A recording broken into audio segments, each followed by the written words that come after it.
ونعوذ بالله من شرور أنفسنا ومن سيئات أعمالنا من يهده الله فلا مضل له ومن يضلل فلا هادي له أشهد أن لا إله إلا الله وحده لا شريك له وأشهد أن محمدا عبده ورسوله أما بعد فإن أصدق الحديث كتاب الله وخير الهدي هدي محمد صلى الله عليه وسلم وشر الأمور محدثاتها فإن كل محدثة بدعة وكل بدعة ضلالة وكل ضلالة في النار. أيها الطلبة وفقني الله وإياكم، تشرفنا في هذه المناسبة بحضور فضيلة الشيخ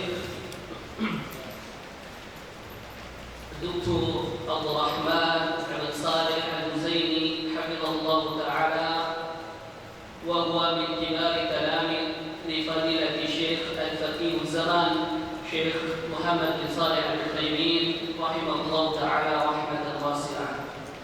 نرحب به أهلا وسهلا ومرحبا في معهدنا معهد منهج الصحابة. فهذه المناسبة أيها الأخوة سيلقي فضيلة الشيخ التوجيهات لطلبة العلم، وبعد ذلك اللقاء مفتوح السؤال والجواب. أيها الأخوة, santri-santri yang dimuliakan Allah Subhanahu wa taala, alhamdulillah kita kedatangan tamu yang mulia, Syekh dari Saudi Arabia. Beliau termasuk murid senior dari Syekh Muhammad bin Shalih Al-Utsaimin rahimahullah taala. Beliau nanti akan memberikan taujihat atau wejangan-wejangan atau nasihat-nasihat bagi para penuntut ilmu, bagi para santri. Setelah itu akan dilanjutkan soal wal jawab. Jadi pertanyaan. Jadi bagi yang ingin bertanya kepada Syekh, disiapkan dari sekarang pertanyaannya, jangan sampai menunggu lama. Ini kesempatan. Datang Syekh dari jauh, dari Saudi Arabia. Jadi antum siapkan soal jawab, disiapkan catatannya, alat tulisnya, jangan ngobrol. Disiapkan alat tulisnya, kemudian mencatat, kemudian bertanya, baik pakai bahasa Arab ataupun pakai bahasa Indonesia. Lebih baik lagi pakai bahasa Arab, langsung bertanya. Disiapkan pertanyaannya, jangan sampai nanti ditanya-tanya malah tidak. Ayuhal ikhwah, natrukukum ma'a muhadarah min fadilatil syekh fanastami fanuti majali syekh falyatafadhal mashkura. Alhamdulillah rabbil alamin, sallallahu wasallam wa barak ala nabiyyina Muhammad wa ala alihi wa ashabihi wa man tabi'ahum bi ihsan ila yaumiddin wa sallama tasliman katsira. Amma ba'd, ikhwani الشباب، السلام عليكم ورحمة الله وبركاته. وعليكم السلام ورحمة الله وبركاته. وأسأل الله تعالى أن يحفظنا وإياكم بحفظه، وأن يجعلنا وإياكم من أنصار دينه. وبين يدي هذا المجلس أذكر لكم حادثة وقصة في الحقيقة فيها عبر. Fadilatul Syekh memberikan mukadimah. Semoga Allah Subhanahu wa taala memberikan kemudahan dalam muhadharah ini. Kemudian beliau sangat bersyukur bisa bertemu dengan para syabab, para pemuda, dan mudah-mudahan Allah menjaga kita semua. Pada kesempatan kali ini Syekh akan memberikan sebuah hadis, sebuah kisah yang tentu kisah ini banyak manfaatnya. هناك غلام صغير لم يتجاوز عمره 10 أو 11 من عمره. اسم هذا الغلام هشام ابن عمار. Ada kisah dari seorang anak kecil yang baru berusia berusia 10 sampai 11 tahun usianya. Seperti antum, usia 10 sampai 11 tahun yang bernama Hisham ibn Ammar. هشام بن عمار يسكن في الشام. Hisham bin Ammar tinggal di Syam. Syam, Suria, bisa ada Daulah Syam, Suria, Lebanon, atau Pakistan,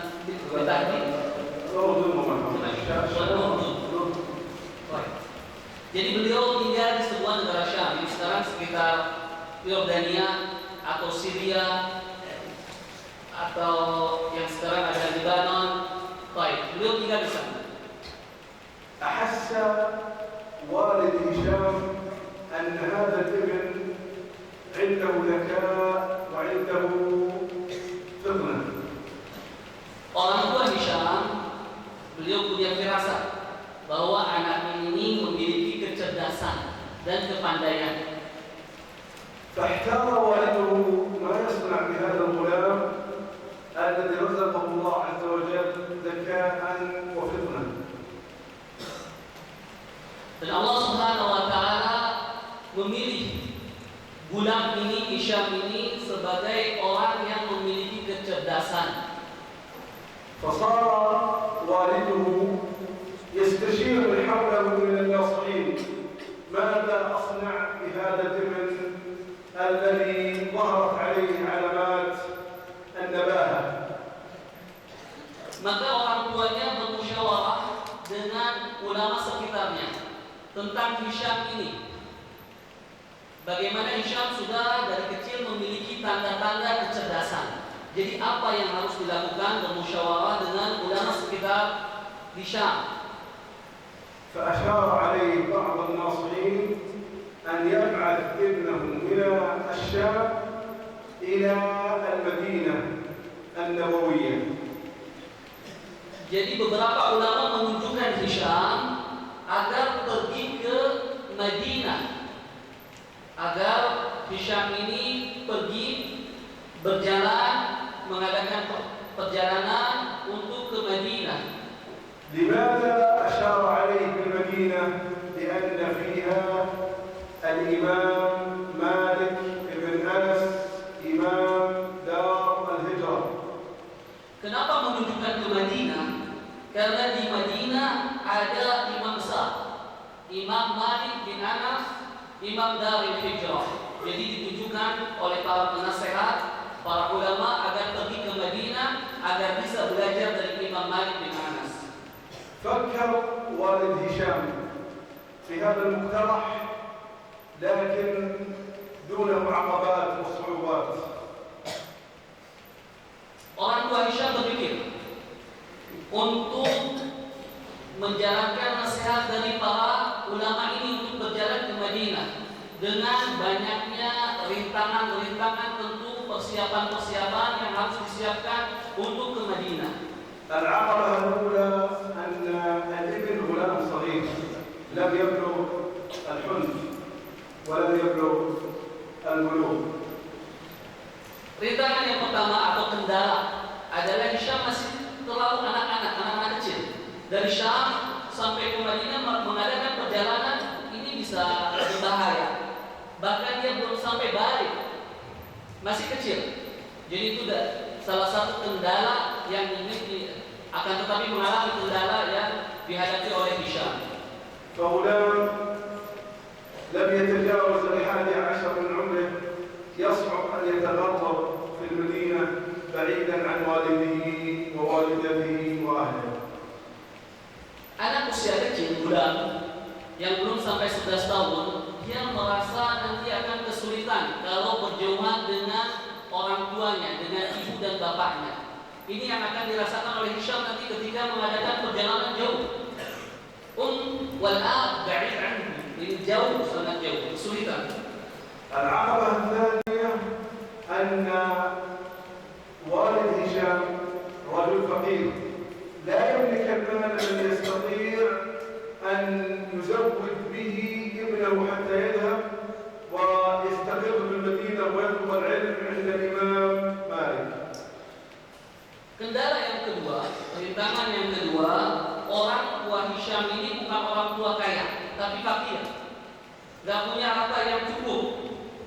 Kemudian ketika tinggal nanti di Madinah, beliau akan mengalami kesulitan yang banyak karena tidak ada persiapan dan bekal yang akan dibawa ke Madinah.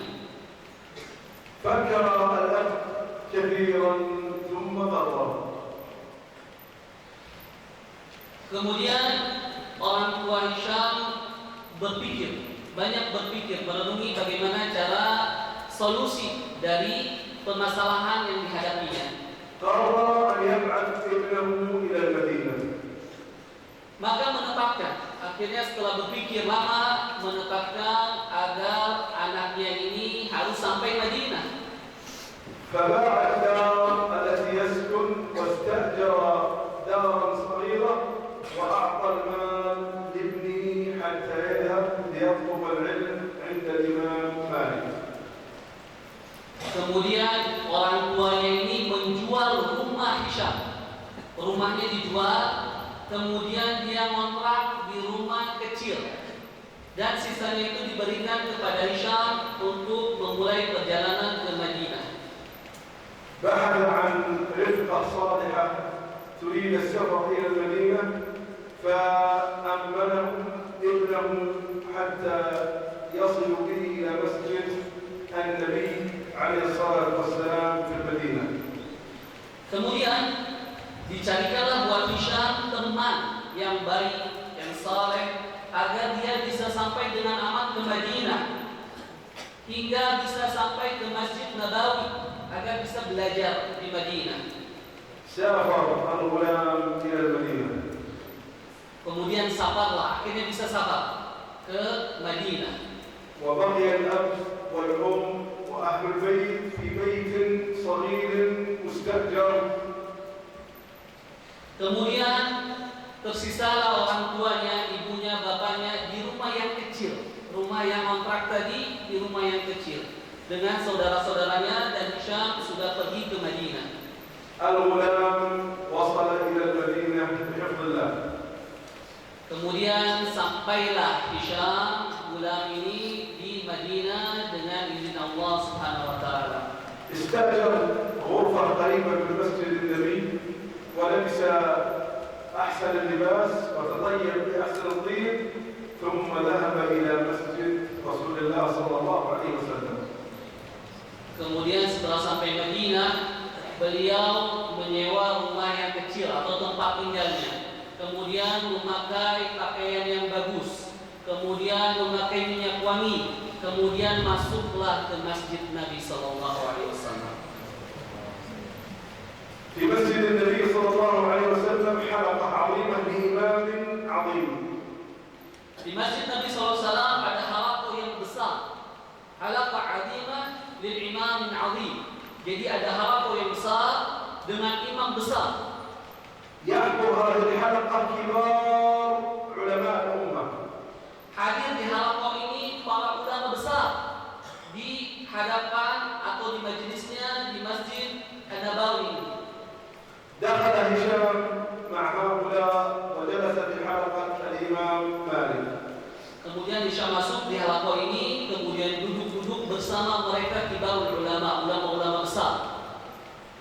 الإمام مالك له من اسمه نصيب فهو يشبه الملوك يلبس لباس الملوك ويتطيب بطيب الملوك ولا يتكلم أحد بين يدي الإمام مالك إلا بإذن.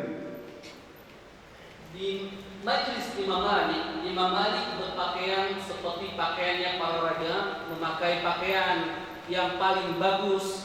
Kemudian mereka duduk-duduk di tengah-tengah Imam Malik dengan wudu di depan Imam Malik. Kemudian tidak ada yang bersuara, tidak ada khusyuk, kegaduhan di majelisnya Imam Malik. طريقة الإمام مالك في درسه يستمع كثيرا ولا يتكلم رحمه الله إلا قليلا. Di halaqah Imam Malik, thariqah Imam Malik, jadi banyak mendengar banyak dan tidak ada yang berbicara kecuali sedikit sekali, kecuali yang diizinkan untuk berbicara. Adapun majelis Imam Malik kebanyakan mendengar. فكل طالب يقرأ نصيبه من الأحاديث والإمام مالك يستمع، إلا إذا غلط الطالب رد عليه الإمام مالك. Di majelis Imam Malik, jadi banyak para yang datang membacakan hadis kepada Imam Malik. Ketika ada kesalahan bacaan, baru Imam Malik membetulkan bacaannya. بدأ الطلاب بأمر الإمام مالك يقرأ كل طالب نصيبه. Kemudian memulai bacaan. Setiap talib membaca kepada Imam Malik diatur, sudah tertib jadwalnya, baca. فلما بلغ الأمر إلى الغلام هشام بن عمار قال له الإمام مالك يا غلام اقرأ. Ketika sampai giliran kepada Hisham, gulam, kemudian Imam Malik mengatakan, ya gulam, bacalah. لكن الغلام قال للإمام مالك لا، بل أنت يا إمام حدثني. Tapi mengatakan gulam ini ketika disuruh baca sama Imam Malik, dia mengatakan lah, gak mau baca. Ketika disuruh baca, lah. Bahkan gulam ini mengatakan, engkau yang bacakan kepadaku, engkau yang katakan kepadaku, kata gulam ini. فقال الإمام يا غلام اقرأ فإن غلبت رددنا عليك. Imam mengatakan, baca, kalau kamu sakit saya pulangkan kamu. Jadi enggak mau baca. Kata Imam Malik, kalau engkau sakit enggak bisa baca, engkau akan dikembalikan lagi. لكن الغلام أصر وقال لا، بل أنت يا إمام حدثني. Akan tetapi gulam ini memaksa, saya enggak mau baca. Engkau yang bacakan kepadaku, engkau katakan sesuatu kepadaku. فغضب الإمام مالك على هذا الغلام. Maka Imam Malik marah kepada anak kecil ini. وأمر أن يخرج من الحلقة. Maka memerintahkan anak ini agar dikeluarkan dari halaqah وأن يجلد 10 أصوات. dan agar dicambuk 10 kali cambukan. العالم أيها الإخوة مثل الأب. Al-alim, orang yang berilmu itu seperti orang tua. له أن يربي الطالب بما يرى أنه مناسبا. Dia mendidik para santrinya cara yang tepat untuk pendidikannya. فالإمام مالك من باب التربية جلد هذا الغلام 10 أصوات. Imam Malik menentukan hukuman kepada gulam ini 10 kali cambukan. فما كان من هذا الغلام إلا أن صار يبكي بين الناس. Kemudian gulam ini menangis di tengah-tengah manusia. لما رآه الإمام مالك يبكي قال له طالب علم وطالب حديث وتبكي، ينكر عليه الإمام مالك لماذا يبكي. Baik. Ketika Imam Malik melihat si gulam ini menangis, Imam Malik mengatakan, kenapa bagi talibul ilm menangis? فقال الغلام يا إمام والله لا أبكي من أجل 10 أصوات في ظهري، ولكني أبكي لأني تذكرت أن والدي قد باع داره واستأجر دارا وأعطاني المال حتى أطلب العلم، فصار نصيب والدي 10 أصوات في ظهر ابني. Baik. Kemudian gulam ini mengatakan, kenapa dia menangis? Dia teringat dengan kondisi orang tuanya. Orang tuanya sudah menjual menjual rumahnya, kemudian tinggal di tempat yang sempit. Akhirnya di tempat Imam Malik mendapatkan hukuman 10 kali cambukan. الإمام مالك رق للغلام لما علم بخبره وحاله وأشفق عليه. Kemudian Imam Malik jadi mengetahui kondisi sesungguhnya anak ini. وطلب من الغلام أن يعفو عنه. Kemudian Imam Malik meminta kepada anak ini agar memaafkan perbuatan yang dilakukan Imam Malik berupa hukuman tadi. فقال يا غلام أبعني يعني سامحني. Kemudian minta Imam Malik kepada gulam ini, maafkan aku. فرفض الغلام وقال والله لا أبيعك. Kemudian gulam ini menolak lagi, saya tidak akan maafkan. فقال الإمام مالك يا غلام ويحك أبعني. Kemudian Imam Malik mengatakan lagi, ya gulam, celaka kamu, maafkan aku, kata Imam Malik. Imam Malik minta dihalalkan setelah menghukum tadi. الإمام مالك إمام يخاف الله ويتقي الله، لا يريد يوم القيامة أن يقف هذا الغلام على الصراط ويطالب رب العالمين أن يختص له من الإمام مالك. Imam Malik orang yang bertakwa, takut kepada Allah Subhanahu wa taala. Beliau takut nanti pada hari kiamat nanti gulam ini meminta pertanggungjawaban kepada Allah Subhanahu wa taala atas yang dilakukan kepadanya. فألح الإمام مالك على الغلام أن يعفو عنه، لكن الغلام يرفض رفضا قاطعا. Imam Malik memaksa, ya gulam, samihni, minta maaf, maafkan aku, maksa alaha. Akan tetapi tetap gulam ini menolak, saya tidak akan maafkan. فقال الغلام أبيحك بشرط واحد. Kemudian gulam mengatakan, saya akan maafkan, akan tetapi dengan satu syarat. فقال الإمام مالك نعم بالشرط. Kemudian Imam Malik mengatakan ya dengan syarat. قال إذا تحدثني عن كل صوت حديث عن النبي صلى الله عليه وسلم. Kalau begitu, engkau katakan kepadaku seluruh hadis yang kau pukulkan kepadaku. Jadi setiap pukulan satu hadis. فوافق الإمام مالك وغير الطريقة التي يسير عليها من أجل هذا الغلام. بدل ما يستمع إلى قراءة الطالب صار الطالب يستمع إلى الإمام مالك وهو يحدث. Akhirnya Imam Malik menyetujui. Akhirnya berubahlah sistem di halaqah yang tadinya siswa santri bacakan kepada syekh, sekarang Imam Malik yang membacakan kepada talib. Jadi berubah. Yang tadi awalnya santri baca, talib baca, dibetulkan.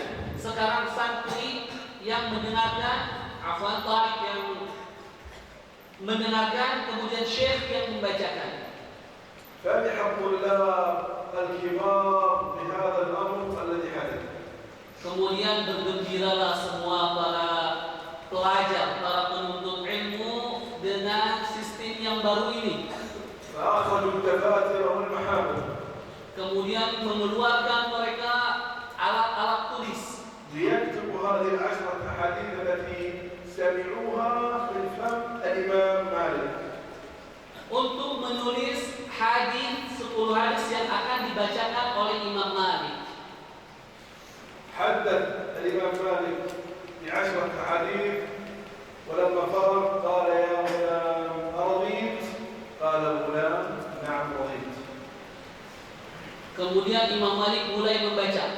Setiap selesai bacaan kemudian menanyakan kepada gulam, apakah kamu sudah ridho dengan yang aku bacakan, yang aku lakukan ini? Gulam mengatakan, "Na'am." Ya, saya ridho. وقال الغلام يا إمام إن شئت اجلدني 10 أصراف أخرى وحدثني ب10 أحاديث أخرى. Kemudian gulam ini mengatakan, "Ya Imam, kalau engkau berkenan, pukul lagi aku, cambuk lagi aku, dan aku meminta setiap cambukan itu ganti dengan bacakan hadis kepadaku. هذا الغلام تدرون من هو؟ Ini anak kecil ini yang gulam tadi, tahu nggak siapa anak kecil tadi? هذا الغلام هشام بن عمار شيخ الإمام البخاري. الإمام البخاري يطلب العلم عند هذا الغلام. Hisham yang tadi gulam itu Hisham bin Ammar, syekh dari Imam Bukhari. Jadi Imam Bukhari belajar dari gulam ini. الإمام البخاري في صحيحه الكتاب العظيم الذي هو أصح كتاب بعد القرآن تجد في أحاديث يقول البخاري حدثنا هشام بن عمار.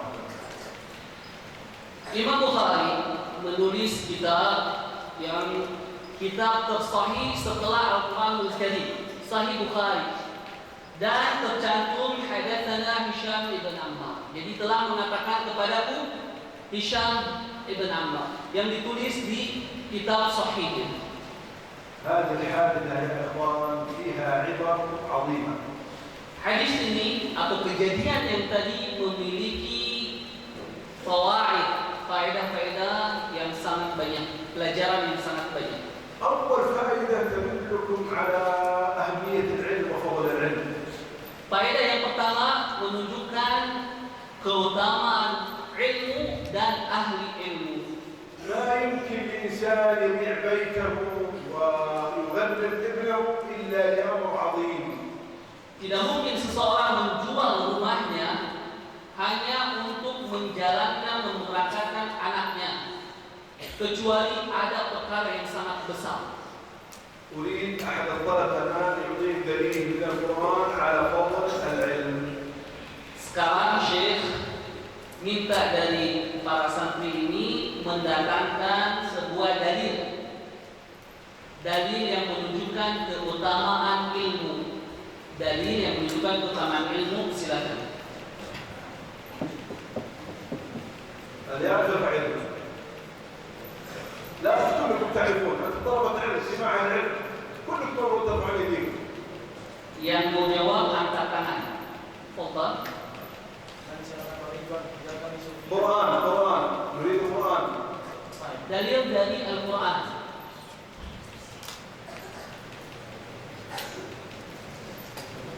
يلا معقول طلاب معهد ما يعرفون دليل من القرآن؟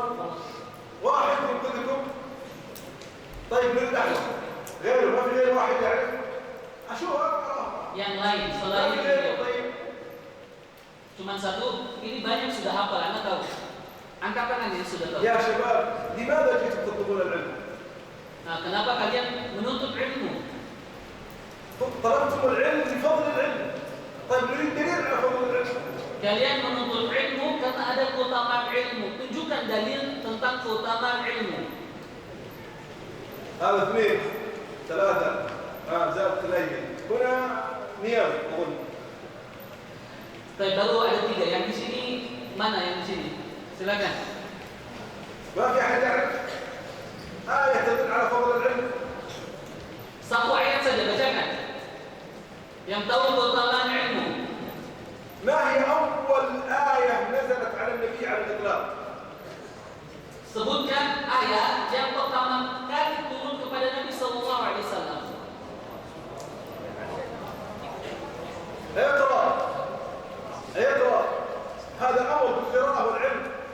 أول أمر للنبي أمر بالعلم. Ini perintah pertama, baca. Ini pertama untuk menuntut ilmu adalah membaca. Ini pertama ayat yang turun kepada Nabi sallallahu alaihi wasallam. نريد آية أخرى. Ayat yang lain. يرفع الله الذين آمنوا منكم والذين أوتوا العلم درجات. كم درجة؟ كم درجة؟ ماذا قال القرآن؟ كم قال من درجة؟ Berapa dalam Al-Quran? Berapa derajat? قال القرآن درجات. Al-Quran يعني درجات لا حد لها. yaitu derajat kedudukan yang tidak ada batasannya. الجهاد من أفضل العبادات ومع ذلك في الجنة 100 درجة للمجاهدين فقط. Jihad yang paling utama dalam Islam, akan tetapi di surga ada kedudukan sama. والعلم درجات. Akan tetapi ilmu memiliki derajat. هذه النصوص هي التي جعلت والد هشام بن عمار يبيع الدار ويغلف ابنه حتى يكون عالما تنتفع الأمة منه. Ini dalil-dalil yang menjadikan orang tuanya Hisham menjual rumah dan rela agar Hisham pergi menuntut ilmu, dan juga akhirnya Hisham bermanfaat untuk umat. ابن عباس هذا هو ابن عم النبي صلى الله عليه وسلم. Dia putra dari pamannya Nabi sallallahu alaihi wasallam. مات النبي وهو لم يبلغ. Ketika meninggal, Ibnu Abbas belum sampai balik. لما مات النبي أفاق ابن عباس وقال مات اليوم رسول الله وسوف يموت أبو بكر وعمر وعثمان وعلي. Ketika Nabi sallallahu alaihi wasallam wafat, Ibnu Abbas mengatakan nanti akan wafat yang lainnya. Abu Bakar, Umar, Uthman dan Ali semuanya akan wafat, kata Ibnu Abbas. فقال لأصحابه الذين هم في سنه هلموا نطلب العلم عند الصحابة. Kemudian Ibnu Abbas mengatakan, Ta'ala, kemari, halummu, ayo mari kita menuntut ilmu dari para kibar sahabat. فقال له بعضهم يا ابن عباس أتظن أن الأمة تحتاجك وفيها أبو بكر وعمر وعثمان وعلي. Kemudian sebagian mengatakan kepada Ibnu Abbas, apakah umat ini membutuhkan kau sementara di sana ada Abu Bakar, ada Umar, ada Uthman, ada Ali? فأعرض ابن عباس عن هؤلاء الجلساء وبدأ يطلب العلم من الصحابة. كل ما ذكر له حديث عن واحد من الصحابة ذهب يسمعه حتى يحدث به عن رسول الله صلى الله عليه وسلم. Maka dalam suatu kesempatan Ibnu Abbas membacakan semua hadis yang beliau peroleh dari para sahabat Nabi sallallahu alaihi wasallam, dan mereka banyak mengambil faedah dari Ibnu Abbas. حتى صار ابن عباس من المكثرين من رواية الحديث عن النبي. Sampai Ibnu Abbas menjadi orang-orang yang banyak meriwayatkan hadis dari Nabi sallallahu alaihi wasallam. وصار ابن عباس يقال له حبر الأمة يعني عالم الأمة وترجمان القرآن. Sampai Ibnu Abbas menjadi habrul ummah, jadi alim besar, ulama besar, dan menjadi pentafsir Al-Quran, terjematul Quran. هذا الذي جعل ابن عباس يهب إلى العلم هو علمه بفضل العلم. Ini yang menjadikan Ibnu Abbas mengetahui keutamaan-keutamaan, mencintai ilmu dan juga menyebarkan ilmu. فأهل العلم لما عرفوا بفضل العلم ضحوا بكل ما يملكون من أجل العلم. Ahlul ilmu atau para penuntut ilmu yang mengetahui keutamaan ilmu, dia akan mengeluarkan seluruhnya untuk mendapatkan ilmu.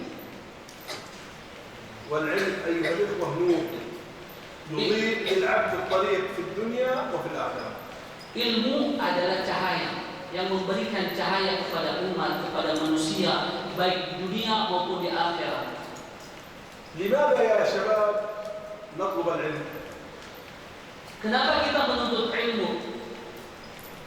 لأولا ننال فضل العلم. Yang pertama, agar kita mendapatkan keutamaan ilmu. ثانيا لنرفع الجهل عن أنفسنا. Yang kedua, untuk mengangkat kejahilan atau kebodohan dari kita. بالعلم تخرج من أحوال الجاهلين إلى أحوال العلماء. Dengan ilmu kita akan keluar dari rombongan para orang-orang bodoh kepada rombongan para ulama. نطلب العلم حتى نرفع الجهل عن الأمة. Kita menuntut ilmu sehingga terangkat angkatlah kebodohan dari umat. في هذا الزمن الذي نعيشه وتقدم الناس العلمي والحضاري إلا أن الناس ما زالوا بحاجة إلى العلم الشرعي. Di zaman sekarang ketika sudah teknologi canggih, sudah maju, akan tetapi manusia sangat-sangat membutuhkan yang namanya ilmu syar'i. تصوروا أيها الإخوة أنه في هذا الزمن الذي تقدم الناس فيه بالعلم هناك ناس الآن آلاف بل ملايين يطوفون على القبور ويدعونها من دون الله. Kita bayangkan, kita perhatikan, banyak manusia di tengah-tengah kecanggihan zaman ini, banyak orang-orang yang bertawaf. Bertawafnya di mana? Di kubur. Ini karena kejahilan mereka. Padahal zaman sudah canggih, akan tapi sekarang masih banyak manusia yang tawafnya bukan di Ka'bah tapi di kubur. عدد من المسلمين في مشارق الأرض ومغاربها لا يحسنون الطهارة ولا يحسنون الصلاة ولا يحسنون أن يتعبدوا لله. Jumlah muslimin yang sangat banyak ini di dunia ini, banyak dari mereka yang tidak bisa sholat yang benar, tidak bisa wudu dengan benar. Jumlahnya tidak sedikit, sangat banyak sekali.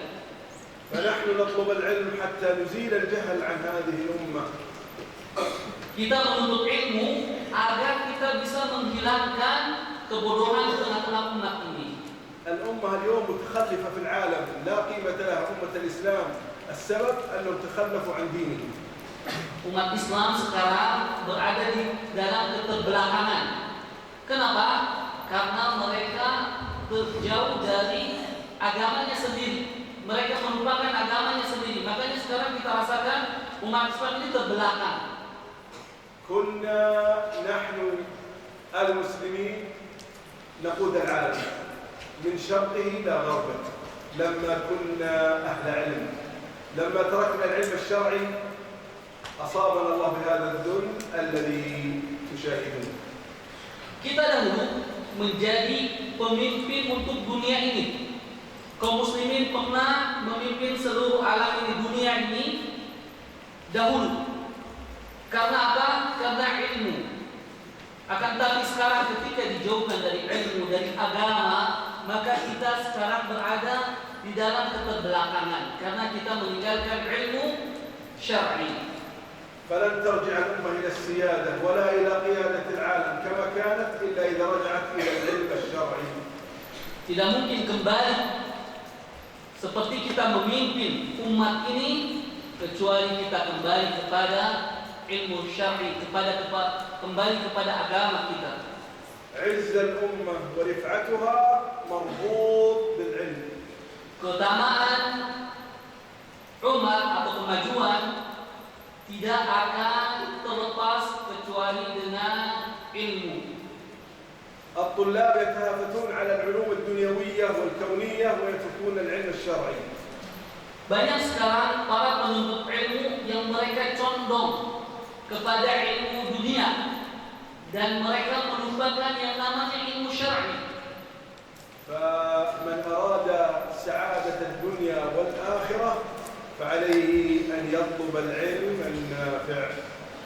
Siapa yang ingin bahagia dunia dan akhirat, maka dia sudah selayaknya dan harus menuntut ilmu syar'i, ilmu yang bermanfaat untuk dunia dan akhirat. ولا يمكن أن نستفيد من العلم لو طلبنا العلم إلا إذا تأدبنا بآداب العلم.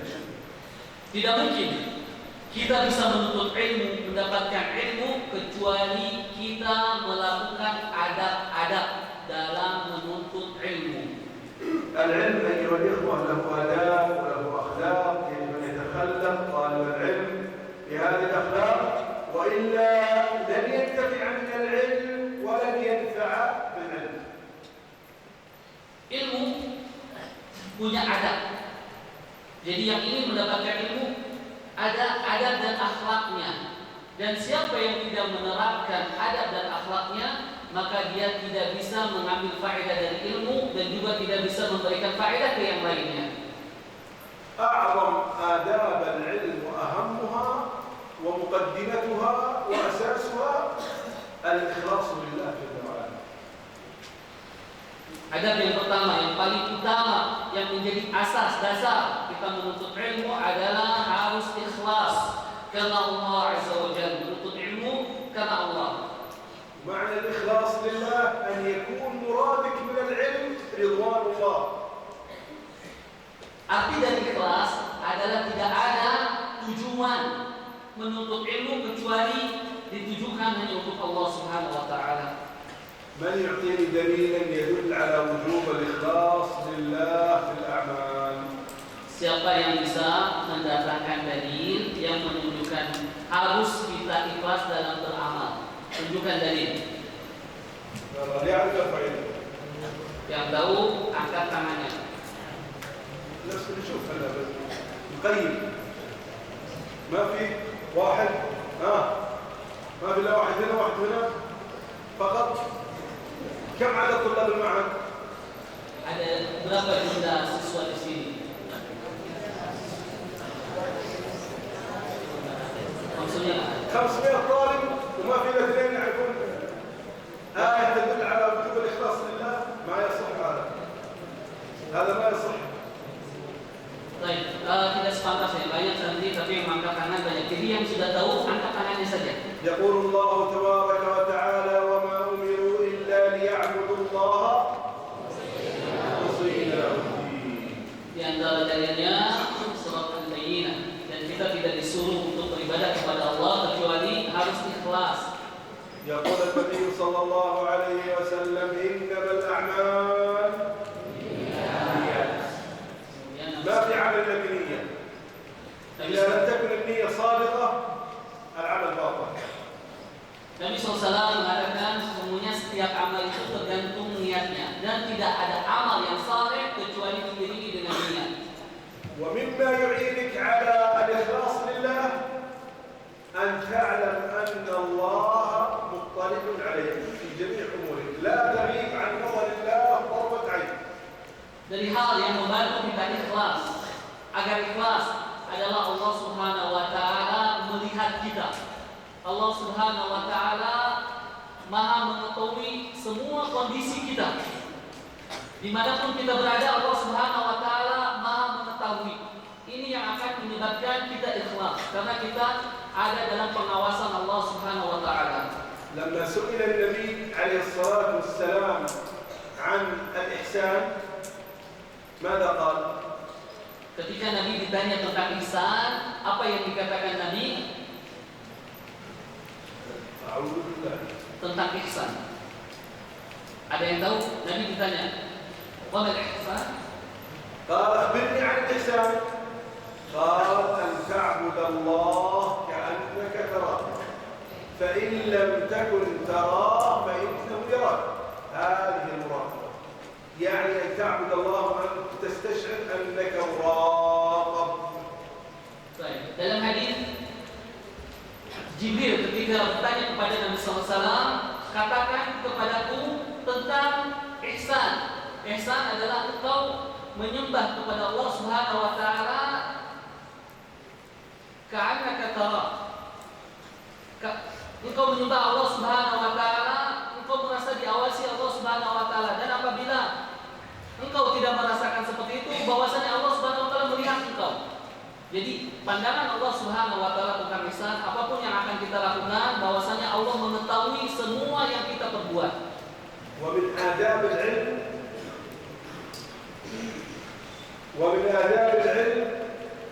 العمل بالعلم. العلم إنما شرع من أجل أن نتعبد لله في هذا العلم. Dari ada yang kedua dari setelah ikhlas, kemudian beramal dengan ilmu. Jadi tidaklah kita menuntut ilmu kecuali untuk diamalkan, bukan untuk koreksi. Ada banyak orang yang paham ilmu tapi tidak beramal. Saya tahu tapi tidak dijalankan. ولهذا أيها الإخوة من الجهل أن يتعلم الإنسان ولا يعلم. Dan dari kebodohan adalah seseorang menuntut ilmu, capek lelah menuntut ilmu akan tetapi tidak diamalkan. Ini termasuk al-jahl, kebodohan. فإذا تعلمت شيئا من شرع الله فاعمل به. Apabila engkau menuntut ilmu, mengetahui semua syariat, maka harus diamalkan.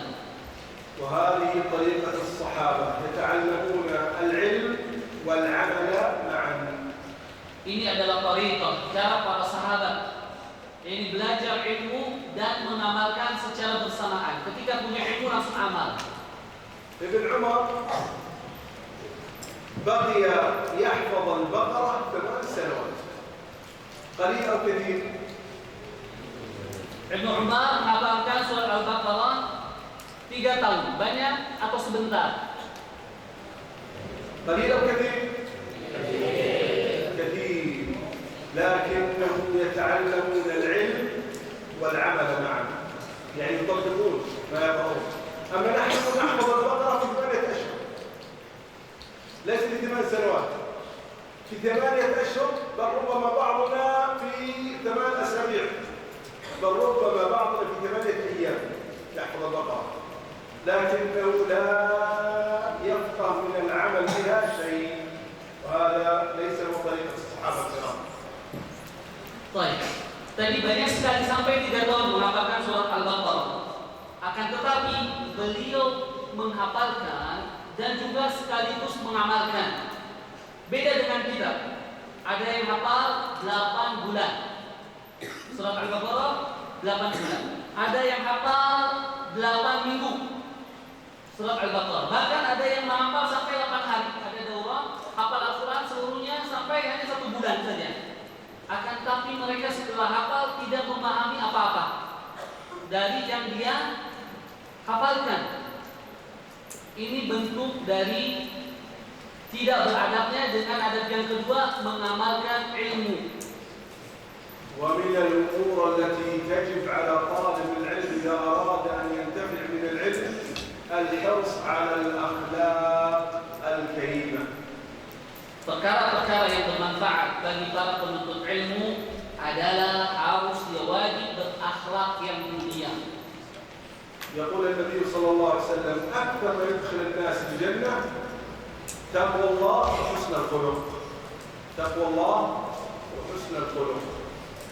إذا لم يكن عند الإنسان أخلاق حسنة هذا إنسان لم ينتهي من العلم.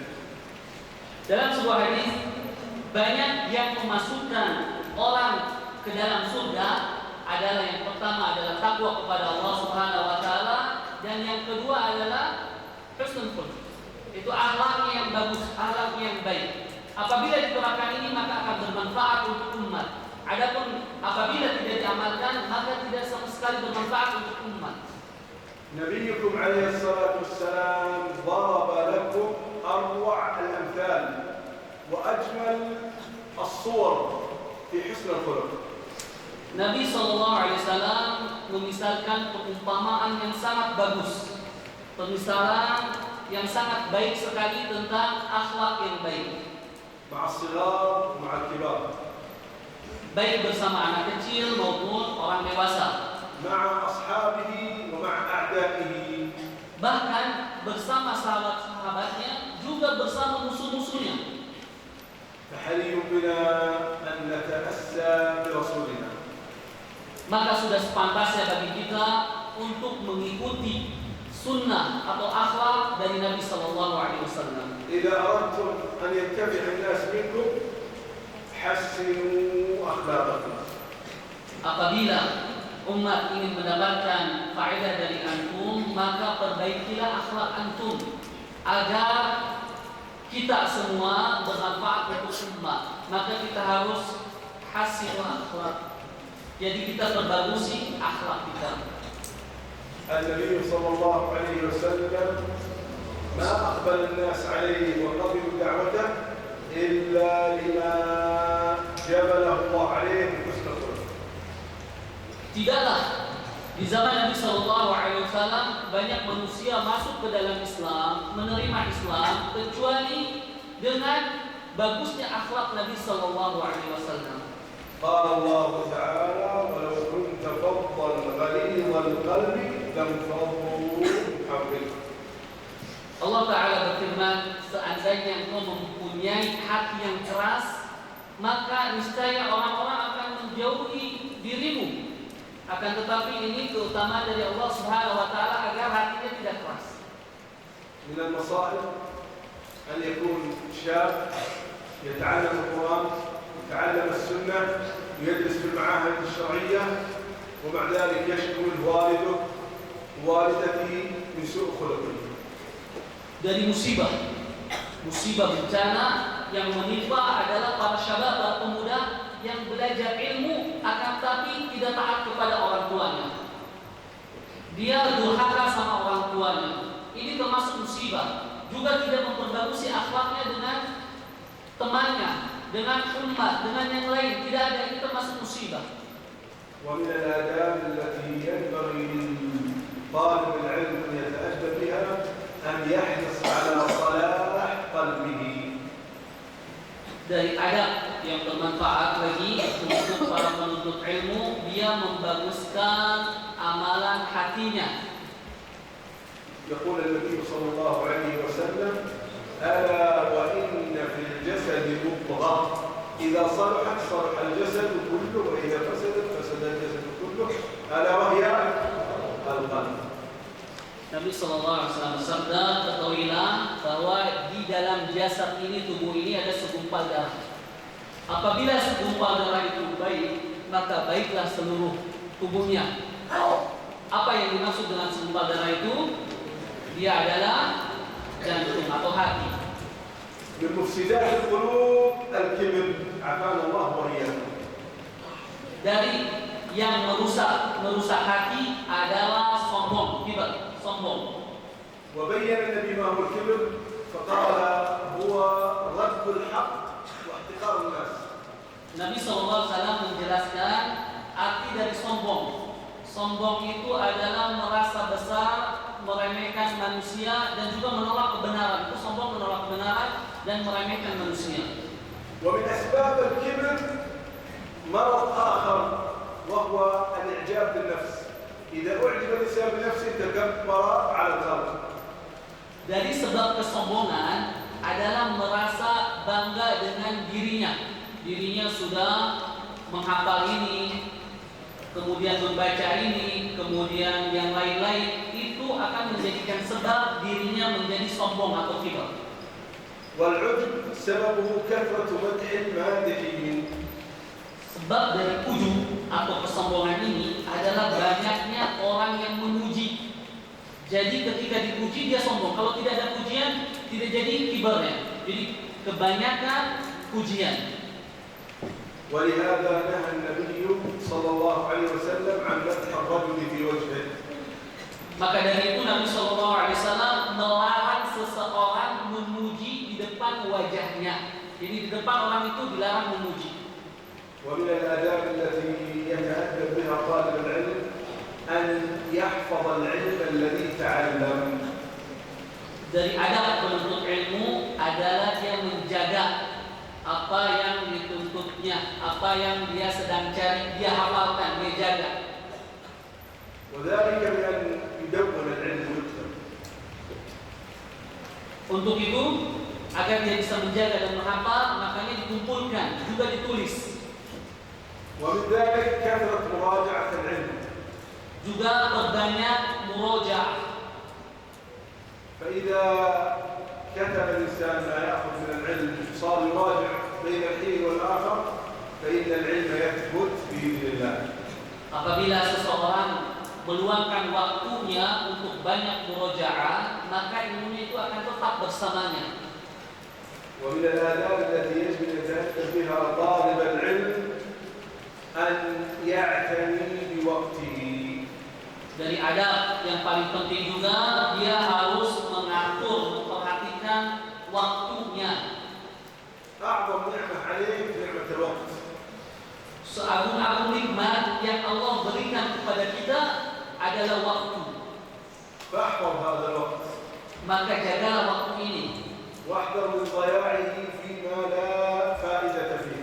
Dan berhati-hatilah, jauhkanlah dari hal-hal yang tidak bermanfaat, menggunakan waktu dibuang percuma. وإذا رتب الإنسان وقته بارك الله له فيه. Apabila seseorang mampu menyusun menata waktunya, pekerjaannya, maka Allah Subhanahu wa taala akan memberkahi dia di usianya. وأهم ما في هذا الأمر الدعاء والتضرع إلى الله. ادعوا الله أن يرزقك العلم، ادعوا الله تبارك وتعالى أن يثبت العلم، ادعوا الله تعالى أن ينفعك بالعلم.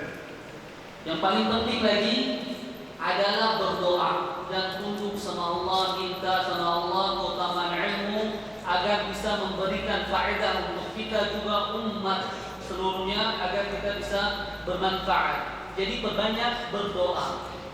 ربكم جل وعلا يحب الذين يدعونه ويلحون عليه بالدعاء. Allah Subhanahu wa taala menyukai orang-orang yang berdoa dan terus-menerus berdoa. Jadi kita berdoa, ketika berdoa untuk kita akan tapi Allah Subhanahu wa taala sangat menyukai. ومما ينبغي لطالب العلم أن يحذر من التحزب في الإسلام. Dan di antara yang paling penting yang harus dijauhi dari para penuntut ilmu adalah bergolong-golongan di dalam agama, dalam Islam. فالإسلام يحدد التحزب والجماعات. Islam melarang dari kita berkelompok-kelompok, nggak boleh berkelompok-kelompok atau bergolongan-golongan. قال الله تعالى ولا تنازعوا فتفشلوا وتذهب ريحكم. Allah Subhanahu wa taala berfirman, maka janganlah kalian saling berselisih, saling berkelompok, maka kalian akan menjadi lemah atau tidak ada kekuatan bagi kalian. فالإسلام جماعة واحدة. Islam adalah satu jamaah. هي جماعة المسلمين. Dia adalah jamaahnya kaum muslimin, bukan kelompok. لأن الله تعالى يقول هو سماكم المسلمين من قبل وفي هذا. Karena Allah Subhanahu wa taala yang menamakan kalian dengan muslim. Jadi kita ingin muslim. Jadi keutamaan kita dengan intisab kita kepada muslim itu sudah sangat cukup bagi kita, tidak perlu kelompok-kelompok. فما دام أن الله سمانا المسلمين فهذا هو الوصف الذي يريده الله منا، لا يريد منا غيره. Selama Allah Subhanahu wa taala menamakan kita dengan muslim, maka Allah Subhanahu wa taala tidak menginginkan kelompok-kelompok yang ada dengan nama-nama yang lain, nama selain muslim. وأما الأحزاب والجماعات والفرق الموجودة اليوم التي تنادي أنها الإسلام فهذه ليست من الإسلام في شيء. Adapun pada zaman sekarang banyak kelompok-kelompok mendakwakan bahwanya dia bagian dari Islam. Saya ini kelompok yang paling benar dari Islam. Akan tetapi sebenarnya mereka itu hanya dakwaan saja, hanya pengakuan-pengakuan saja. Sebetulnya mereka tidak ada ikatan dengan Islam. التحزب ليس مذهبا للصحابة. Berkelompok bukan termasuk dari madhabnya para sahabat atau perilakunya sahabat. بل الصحابة متبعون لرسول الله صلى الله عليه وسلم. Bahkan sahabat Nabi SAW mereka adalah ittiba, mengikuti Nabi SAW. وقد أخبر النبي صلى الله عليه وسلم أن هذه الأمة ستختلف على 73 فرقة. Nabi SAW telah mengabarkan umat ini akan berpecah belah menjadi 73 golongan. وهذه الفرق والجماعات كلها في النار إلا واحدة كما قال النبي صلى الله عليه وسلم. Semua kelompok yang disebutkan Nabi SAW 73 ini diancam masuk neraka, kecuali hanya satu saja yang tidak diancam masuk neraka. هي من كان على مثل ما أنا عليه اليوم وأصحابي يقول النبي عليه الصلاة والسلام. Nabi SAW mengatakan satu kelompok ini adalah dia yang berada di jalannya Nabi SAW dan para sahabatnya. Satu orang yang menjamin Nabi dan para sahabat. فأنا أوصي أبنائي أن يحذروا من الانضمام في شيء من هذه الجماعات. Jadi salah satu wasiat yang diberikan oleh Syekh, jangan sekali-kali kalian ikut-ikutan kepada kelompok-kelompok. Jangan ikut-ikutan kelompok. أسأل الله أن يحفظنا وإياكم بحفظه والله أعلم صلى الله وسلم وبارك على نبينا محمد. Kemudian Syekh berdoa sekaligus menutup, semoga Allah Subhanahu wa taala menjaga kita semua. Dan juga juga memberikan keberkahan kepada kita semua, dijauhkan dari kelompok dan diberikan adab-adab menuntut ilmu, dan juga beliau mengucapkan salawat kepada Nabi sallallahu alaihi wasallam.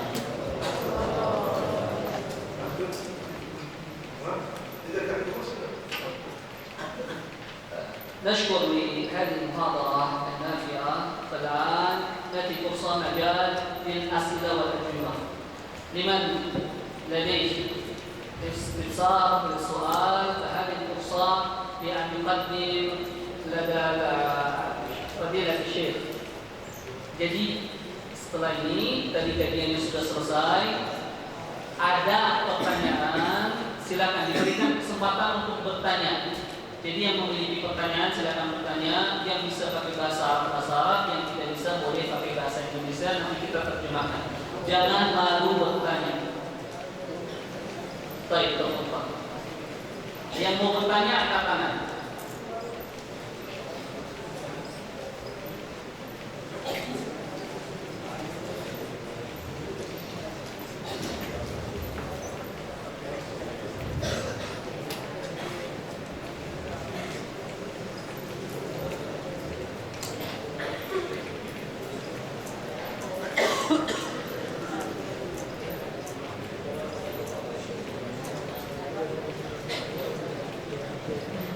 نعم تفضل. كيف أن نواجه شهوة وشبهات لعلنا لا نؤمن بها. عفوا لو سمحت أن تكرر. كيف نواجه شهوة وشبهات؟ شهوة وشبهات لعلنا لا نعيش بها. لعلنا لا نعيش في هذه الشبهات والشهوات. كيف نواجه؟ يعني مخرج منها. Jadi soalnya pertanyaannya, bagaimana kita melawan syubhat, perkara yang banyak sama, dan juga syahwat. Bagaimana cara mengatasinya agar kita tidak tertimpa dengan dua penyakit ini, syubhat dan syahwat. أولا لابد أن نميز ما الفرق بين الشبهة والشهوة. الشبهة مردها إلى التباس الحق بالباطل. Jadi kita harus tahu dulu apa perbedaan antara syubhat dengan syahwat.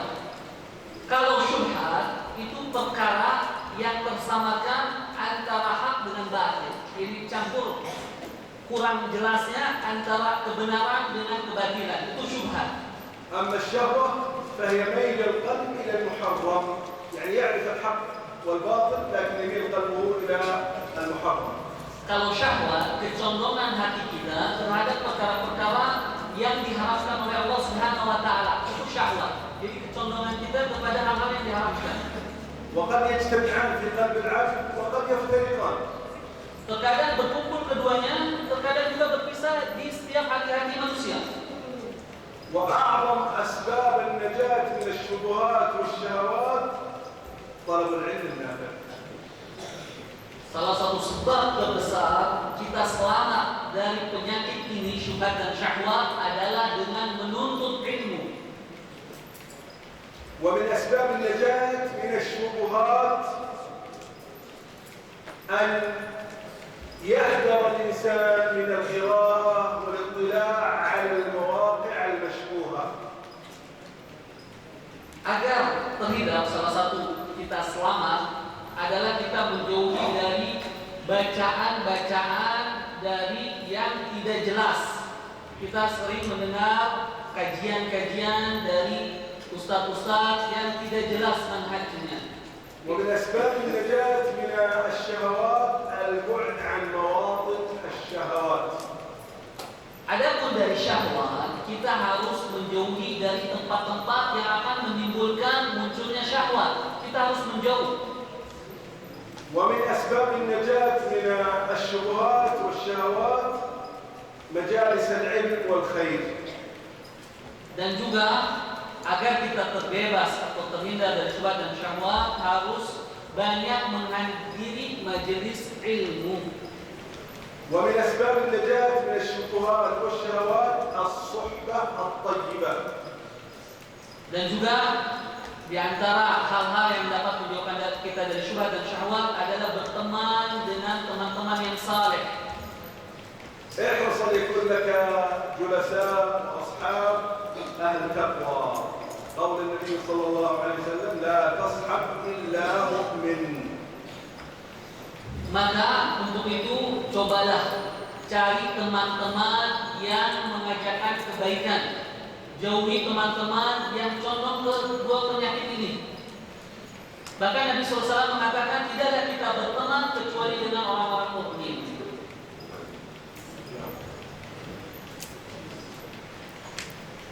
Baik, silakan yang lain. Tafadhal.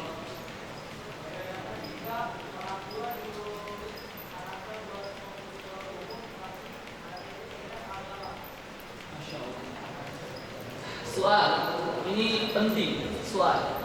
Jadi bagaimana ketika orang tua menginginkan putranya masuk ke jurusan umum, sementara anaknya ingin masuk ke jurusan agama? Itu soalnya.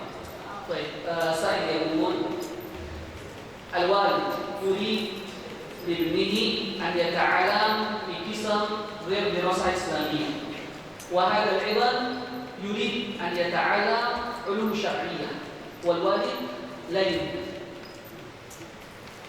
إذا تعارض مراد الأب مع مراد الابن فإن الفصل بينهما بالشرع، يرجع إلى الشرع، فننظر هنا أيهما يقدم، فيقدم رأي الابن لأنه هو الذي يوافق الشريعة.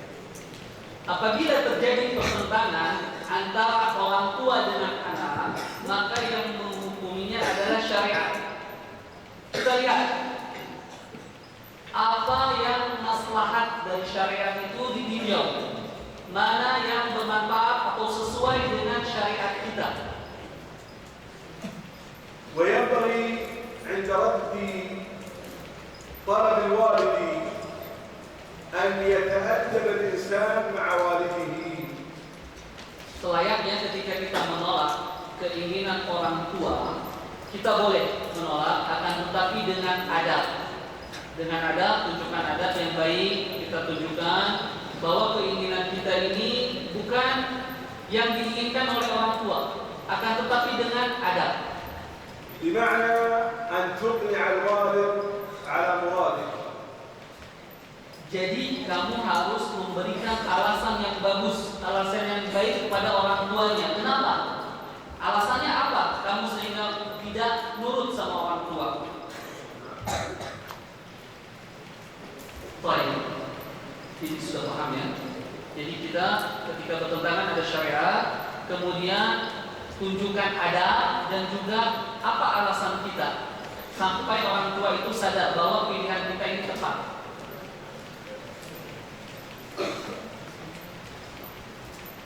Baik, soal akhir ada pertanyaan kembali.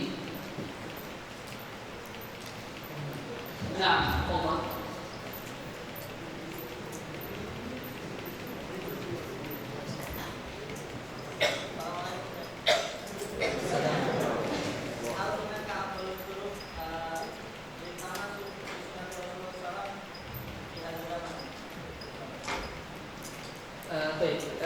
Temannya bertanya, apakah ada cara yang paling baik untuk berpegang teguh dengan sunnah pada zaman sekarang ini?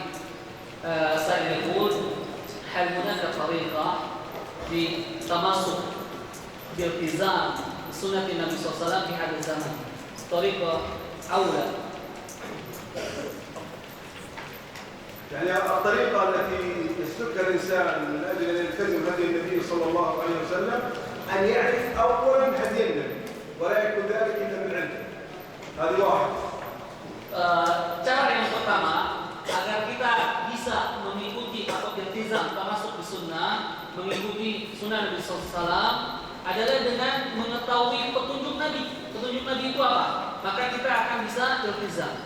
الأمر الثاني أن يجتهد بالدعاء والتضرع إلى الله، لأنه إذا لم يكن لك عون من الله أنت خاسر، فلا بد أن تستعين بالله على تحقيق ما تريد.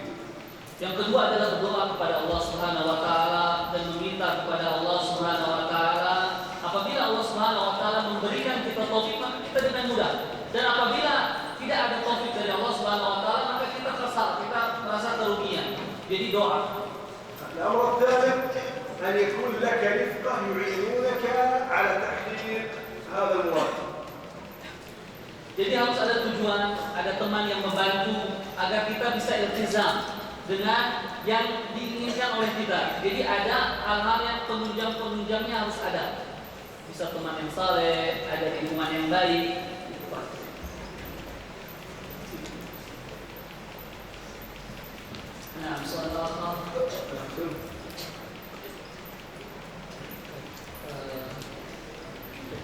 Nah, sudah tidak ada lagi, alhamdulillah. Nashkur li fadilatul syekh, jazakumullahu khairan ala ma qaddam lana min al-muhadarah an-nafisa. Wa nas'alullah jalla wa ala